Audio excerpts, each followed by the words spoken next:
E aí, pessoal do canal Educamática, aqui quem vos fala mais uma vez é o professor Rogério Balbino. Estamos aqui para mais um vídeo do canal, já te agradecendo por estar assistindo e já te pedindo também para dar uma força para o canal. Se você ainda não é inscrito, se inscreva aí no canal, deixa aí o seu like, comenta o que você tem achado dos nossos vídeos, né? E dando também sugestões de alguns vídeos que você gostaria que a gente tivesse trazendo aí para o canal, beleza? Desde já eu agradeço, peço que você fique até o final. Hoje eu vou fazer um vídeo um pouco diferente do nosso conteúdo, né?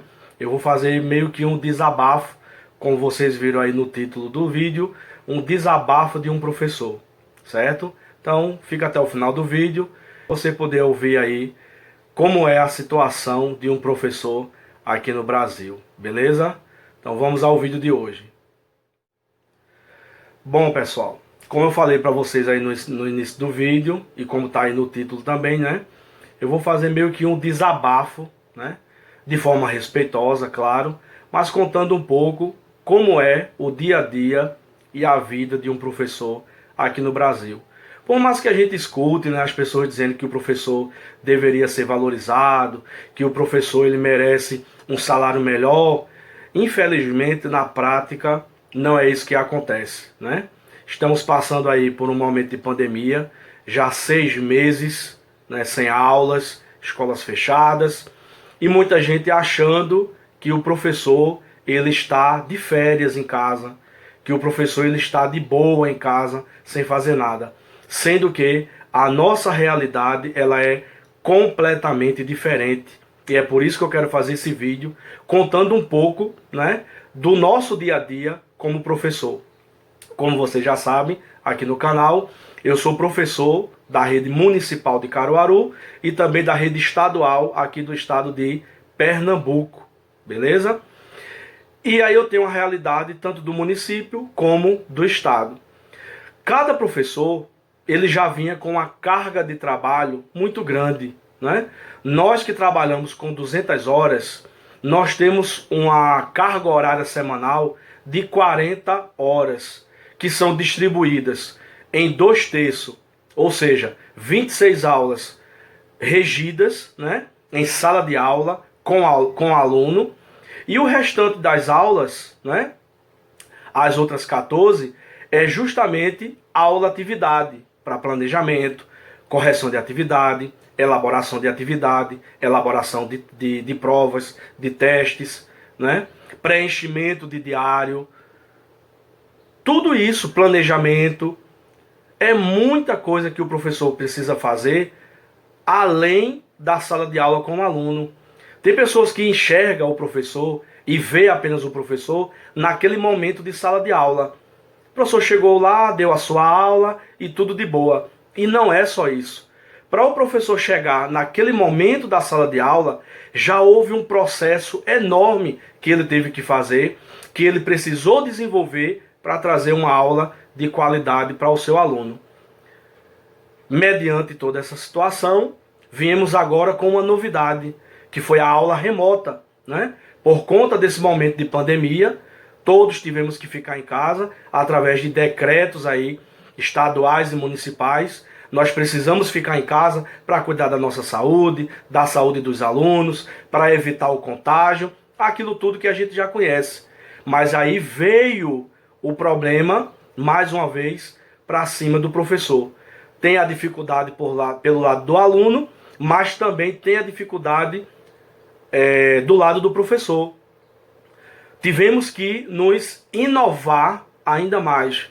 Professores que talvez não tinham tanto conhecimento nessa área de tecnologia, tiveram que se virar nos 30, né? Nós tivemos que nos virarmos nos 30, como diz a história, para que a gente pudesse agora aprender as plataformas. É um monte de aplicativo, é videoconferência para um lado, é live para o outro, é fazer videoaula, postar, baixar, subir aula, subir vídeo, descer vídeo. E muitos de nós não tínhamos, né? E ainda temos dificuldade nisso, mas muitos de nós não tínhamos um convívio com esse tipo de tecnologia. A gente não usava esse tipo de coisa. Usava o básico na escola, não é? Que é você pegar um data show, uma apresentação de slides, que é aquela coisa básica que a própria escola consegue nos oferecer. Um laboratório de informática, quando tem, com alguns computadores que a gente pega os alunos, leva para aquela turma, para aquela sala, né, para desenvolver uma atividade. Mas agora não. Nós temos que dar aulas remotamente. Então a gente tem que atender o aluno através das redes sociais, isso de manhã, de tarde, de noite, de madrugada, finais de semana, feriado. E aí há quem diga, quando a gente fala isso numa reunião na escola, né? Quando a gente comenta isso numa reunião administrativa. E aí há quem diga, não, vamos avisar nos grupos, vamos avisar os alunos que eles só devem procurar o professor naquele momento e horário de aula. Finais de semana e feriado, ou após o expediente, não é para entrar em contato. E a gente sabe que na realidade isso acaba não acontecendo. Os alunos entram em contato com a gente. E eu, como professor, eu não consigo simplesmente ver a mensagem de um aluno num dia de sábado, num dia de domingo, num feriado, ou tarde da noite, e não responder. Eu não consigo. Tem alguns colegas que até conseguem. Ou então responde, só atendo você a partir de segunda. Te respondo no momento da nossa aula. Mas eu particularmente conheço vários que não conseguem. O aluno manda uma mensagem para mim, eu já tenho aquele impulso de respondê-lo automaticamente. Então, essa é a nossa realidade. Então temos que estar enfrentando agora toda essa tecnologia que caiu, né, no nosso colo, que caiu sobre nós, e a gente está se virando como pode. Haja vista, criei o canal no YouTube para poder trazer aulas para os alunos e também trazer conteúdo aqui para vocês, como vocês já sabem aí dos vídeos do canal. Beleza? Além disso tudo, temos outros problemas, que é a questão salarial, né? Muitos pensam que o professor ganha bem, que o professor ganha muito dinheiro, e a realidade também não é essa. Nós temos uma dificuldade enorme. Por mais que nós temos uma lei, né, que nos garante um piso salarial, que é reajustado em todo mês de janeiro, né, no dia 1º de janeiro de cada ano, esse piso ele deve ou deveria ser reajustado. E a gente não está falando aqui de aumento de salário. Nós estamos falando de reajuste salarial. Aumento de salário é quando eu já tenho o meu salário e alguém ainda me dá um aumento. Alguém me dá um dinheiro além daquilo que eu deveria receber. Aí é um aumento de salário. Isso a gente não tem de forma alguma. E até o direito do nosso reajuste, o direito do nosso piso, nos é negado. É comum prefeitos e governadores aqui no Brasil, né, postergar esse reajuste que deveria ser feito em janeiro. Aí chega março, abril, começa aquela briga do sindicato junto com o prefeito ou com o governador do estado. E aí marca a reunião, não dá, não tem dinheiro, vamos fazer assim, vamos fazer assado. E isso acaba se prolongando para junho, julho, agosto, setembro. O caso aqui do nosso estado de Pernambuco já virou rotina. Já é algo comum esse reajuste só ser dado no mês de outubro, novembro. Ou seja, já próximo de chegar o próximo reajuste, nós ainda estamos brigando e lutando pelo reajuste do ano corrente. Veja a dificuldade. E isso chega a ser uma situação humilhante, porque você prestou um concurso público, você dá a sua aula da melhor forma possível. Eu tento, da melhor forma, levar uma aula de qualidade para o meu aluno, como eu tenho feito nesse momento de aula remota. Baixei aplicativos, assisti uma diversidade de tutoriais na internet para aprender a usar alguns aplicativos, alguns programas que eu não conhecia, para editar vídeo, né, para conseguir levar uma aula para o meu aluno, já que em casa eu não tenho o quadro, eu não tenho instrumentos, né, que são necessários, como eu sou professor de matemática, para levar aula para o meu aluno. E aí eu baixei aplicativos e consegui, né, trazer essa aula para o aluno, consegui fazer com que o aluno tivesse uma aula de qualidade, mesmo nessa situação difícil que a gente está passando. Mas por outro lado, tem esse momento que a gente se sente humilhado, Porque você, mesmo fazendo o seu trabalho e cumprindo com a sua obrigação, você não vê da parte dos nossos governantes o retorno. Não respeitam a gente. E aí aproveitaram agora essa situação desse congelamento de salário até 2021 e estamos com o mesmo salário do ano passado. Estamos aí terminando 2020, ainda com o mesmo salário de 2019, que só tivemos reajuste no mês de outubro. E aí sabe Deus quando é que nós vamos ter um reajuste novamente. Então a luta é essa. A dificuldade do professor é essa. E aí sem contar aquelas adversidades do dia a dia que a gente já conhece. Escolas mal estruturadas, sem equipamentos necessários para a gente trazer uma aula de qualidade para o nosso aluno. Né? Um aluno que por si só já tem uma certa dificuldade pela sua formação durante a sua vida, que muitas vezes chegam na escola com muita dificuldade, conteúdo que não sabe, que não conseguiu desenvolver durante o período correto e que a gente precisa correr atrás, fazer uma revisão, ensinar de novo. É uma luta tremenda do professor todo santo dia. E agora com aulas remotas. Além de tudo isso, vem as cobranças, né? Planejamento tem que estar em dia, registro de aula tem que ser feito. Aí um faz um registro de aula de uma forma, no estado já é de outra. Quem tem alguma escola particular já é de outra forma. Não faz uma coisa padronizada. E aí o professor tem que estar se virando como pode para dar conta de todo o serviço que ele tem. Só para vocês saberem um pouco da minha rotina, na segunda-feira eu já começo com aula com meus alunos logo no início da manhã, a partir de 8 horas. Depois eu tenho formação de matemática pela rede municipal.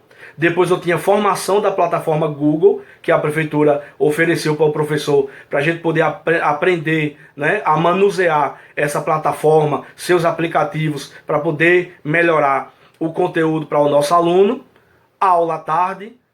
E isso se repete durante toda a semana. Eu falei aqui só do município, mas tem as aulas do estado também. Isso sem contar as inúmeras webinar, lives, reuniões, porque teve uma turma que acabou aprendendo, né, utilizar esses aplicativos para fazer videoconferência e parece que se animaram com a coisa, porque é todo santo dia reuniões ou lives que a gente deveria ou deve estar assistindo, deve estar participando. E aí você tem que entrar, você tem que deixar um comentário, identificar qual é a sua escola, identificar qual é o seu estado, a sua cidade, que é para provar para as pessoas que você está participando. Porque se você não participar, em algum momento você vai acabar sendo cobrado por conta disso. Veja toda a situação. Por que foi que eu trouxe todo esse vídeo? Porque essa semana nós tivemos aí o resultado do IDEB, né? Da prova, da avaliação nacional que mede aí a educação do nosso país, né? A capacidade do nosso aluno, e isso por escola, por município, por estado e de forma geral. E nós percebemos que apenas o estado de Pernambuco, o qual pertence e trabalho, apenas o estado de Pernambuco e Goiás conseguiram ultrapassar a meta do IDEB para 2019. Lembrando que o IDEB ele é feito em anos ímpares. Nós tivemos 2017, 2019, mas o resultado sai no ano posterior. Então saiu o resultado de 2019.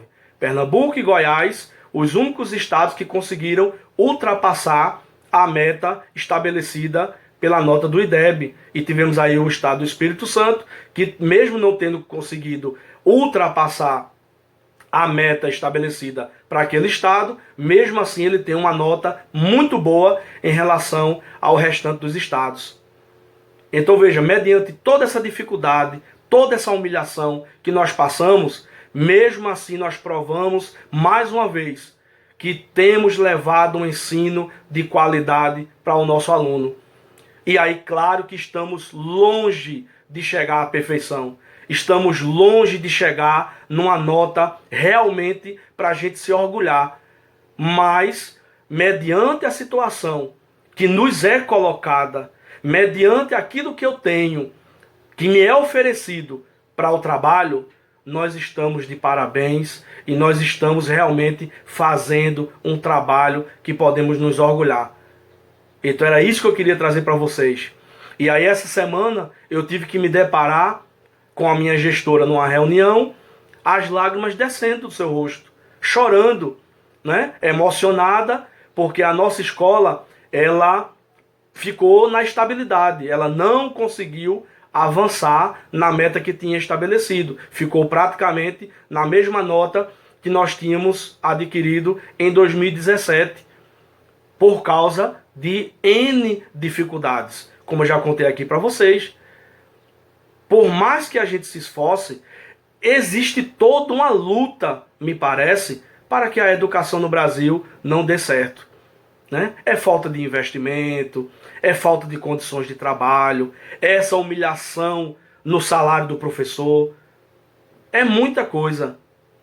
Parece que as pessoas torcem para que dê errado. E ela acabou ficando muito triste, se emocionando, desabafando, porque eu lembro, por exemplo, que na semana da prova foram 400 ligações que o pessoal da secretaria fez, ligando para os pais, falando sobre a importância da participação do aluno naquela prova. Infelizmente, nós tivemos vários e vários alunos e pais de alunos que não cumpriram o seu papel e simplesmente faltaram no dia da avaliação. Tivemos apenas 83, 82% de frequência dos alunos na realização dessa prova. E isso fez com que a nota da escola acabasse não atingindo aquela meta que tinha sido estabelecida. 400 ligações. Fizeram questão de ligar para cada pai e mãe, para cada responsável dos alunos da nossa escola. E mesmo assim, teve aluno que chegou na porta da escola, quando ficou sabendo que era avaliação do IDEB, simplesmente deram as costas e foram embora, não quiseram entrar para fazer a prova. E isso é o dia a dia do professor. Essa é a vida do professor aqui no Brasil. E eu vi minha gestora, né, da escola chorar essa semana numa reunião que nós fizemos por videoconferência. Então eu quis trazer esse desabafo, né, para mostrar para as pessoas qual é realmente o dia a dia de um professor, por tudo que a gente passa, todas as situações adversas, e mesmo assim, o nosso estado de Pernambuco, ele está aí mostrando, e isso se deve à equipe da escola, professor, né, a equipe gestora, coordenadores, os funcionários, de uma forma geral. Porque se dependesse dos nossos governantes, as coisas não aconteceriam dessa forma. Então, você que está assistindo esse vídeo, tenha orgulho do seu professor, valorize o seu professor, respeite o seu professor, porque é disso que a gente precisa. A gente precisa de respeito. E quando a gente fala de respeito, é em todos os sentidos. Um salário digno, o respeito realmente como pessoa, como profissional, dignidade na escola para a gente poder trabalhar, respeito por parte dos alunos e das famílias que fazem parte do convívio escolar. Beleza? Então era isso que eu queria trazer no vídeo de hoje, certo? Agradeço você que ficou até o final e eu espero que esse vídeo aí alcance muita gente e que as pessoas entendam, né? Que as pessoas percebam a luta e a dificuldade que um professor tem e passa aqui no Brasil. Beleza? Então Deus te abençoe, muito obrigado por ter ficado aqui até o final e eu te espero para o próximo vídeo do canal. Valeu!